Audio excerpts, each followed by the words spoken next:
I'm here today at World Horse Welfare Hall Farm. As the breakfast presenter at heart, you probably know that I'm very passionate about horse welfare. So I want to introduce you to our heart adoption horse. Here's Shani. Hello. So as you can see today, Shani's in absolutely beautiful condition, but sadly that wasn't always the case. Now here to tell us more about Shani's history is Claire. So tell us a little bit more, Claire, what happened to her? Well, we received a call from a member of the public who was concerned about an extremely thin-looking horse in a field the middle of last year. When we went to investigate, our field officer found a horse that was absolutely emaciated. She was very, very weak, and in the time it took him to get the RSPCA to assist him, she'd actually collapsed and was pretty much just skin and bone. Yeah.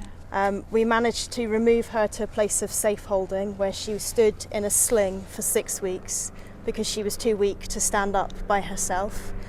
With round-the-clock care and very careful feeding, she has, over the last 18 months, made a full recovery.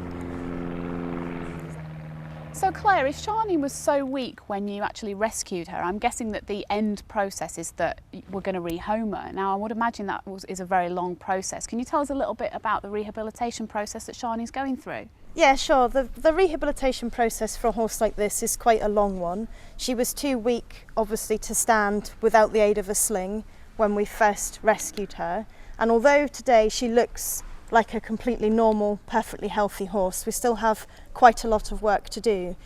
She's still incredibly weak. Ultimately, we would like to rehome her as a riding horse, but at the moment she needs to relearn how to use her postural muscles correctly, and so eventually, hopefully, she will be strong enough to be ridden.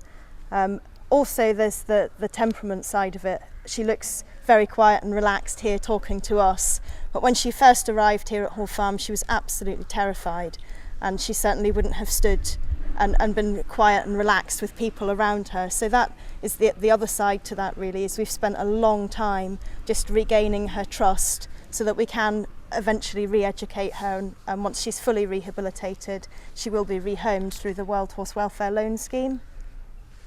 It is a daily improvement, yeah, but it is such a long, drawn-out process, and to the inexperienced person, she would look like you can just get on and ride her now, Sure. but there is still so much work to do for her to be able to go off and lead a normal life. But there is no reason, as long as she's given the right time and the right care and education, that she shouldn't make a full recovery. So Claire, what does the future hold for Shani?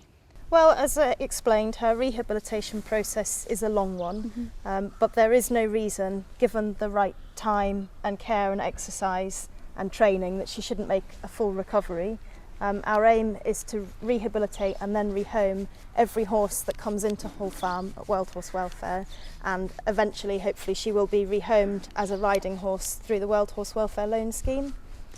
Now, thankfully, Shani's story had a happy ending, but sadly, all the cases aren't the same. World Horse Welfare are pretty much seeing cases like Shani every single day, and this is why we need your help. One of the ways you can help is by adopting our heart horse, which of course is Shani here. You can get more details at heart.co.uk, and if you do want to show your support, really get behind World Horse Welfare, check out their website, worldhorsewelfare.org.